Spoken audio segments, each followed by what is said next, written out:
নমস্কার বন্ধুরা, সবাই কেমন আছো? আশা করি ভালো আছো। আমি ভালো আছি। কিন্তু একটু ঠান্ডা লেগে গেছে, একটু জ্বর এসেছে। কালকে পৌষ পার্বণ ছিল, সবার বাড়িতে তো পিঠে-কাটা সবই হয়েছে।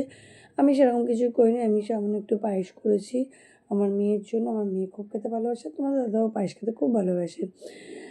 পায়েসটা ছাড়া পিঠে করার সাহস পাইনি, কেন করতে আমি পিঠেটা খুব একটা ভালো করতে পারি না। আর মা আসবে শনিবারে, তার জন্য সেরকম কিছু আর সাহস করে করলাম না। সামান্য একটু দুধ দিয়ে একটু পায়েস করেছি। দাদাভাই অফিস যাওয়ার আগে 2 দিনই রেখেছিল যে তুমি যখন পিঠেটা করবে না, শুধু একটু পায়েস করে রেখো।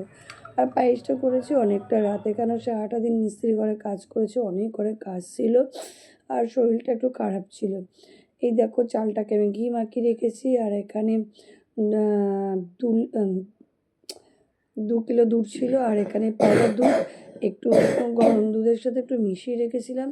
এটা হচ্ছে গুড়ের পায়েস করব, তাই একটু অন্যরকম করছি। পায়েস তো সবাই পারে করতে, আর আমি বেশিরভাগ বাড়িতে পায়েস করি মিষ্টি আর লাল বাতাসা দিয়ে। আর এখানে আজকে গুড়ের পায়েসটা করবো, তো একটু একটু অন্যরকমভাবে। এই যে ঘিয়ের মধ্যে কাজু কিশমিশটাকে আমি ভালো করে একটু হালকা ফ্রাই করে নিয়েছি। এই গন্ধটা কিন্তু খুব সুন্দর বেরোচ্ছিল। আর এই চাল ঘিয়ের মাখার চালটা একটু কড়াইতে নাড়াচাড়া দিয়ে দিচ্ছি। এটা কিন্তু আমি করি না অন্য সময়। আজ একটু অন্যরকমভাবে করলাম। এক কাকিমাকে দেখেছি করতে এইভাবে, তাই আমিও আজকে ট্রাই করেছিলাম কালকে।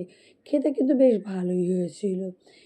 বেশি নাড়াচাড়া দেবো না, কোনো রকম একটু নাড়াচাড়া দিয়ে গন্ধটা জাস্ট বেরাবে তখন চালটাকে নামিয়ে নিতে হবে। এদিকে তো আবার ভালো করে চালটা একদম 80% সেদ্ধ করে নিয়েছি। আর গুড়টাকে এই যে এখানে 500 গুড় নিয়েছি 200 চালে। তা গুড়টা দিয়ে দিলাম। গুড়টা দিয়েছি, তার জন্য আমি এখানে এলাচ ব্যবহার করিনি। যে গুড়ের যে গন্ধটা চলে যাবে এলাচ দিলে। আর গুড়ের পায়েস খেতে কিন্তু ভীষণ ভালো লাগে। আর ঠিক নামানোর আগে আমি যে পাউডার দুধটাকে গুলিয়ে রেখেছি দিয়েছি, এখানে সামান্য একটু নুন ব্যবহার করেছি। নুনটা দিলে মিষ্টিটা খুব ভালো ওঠে। কেমন লাগলো পায়েস?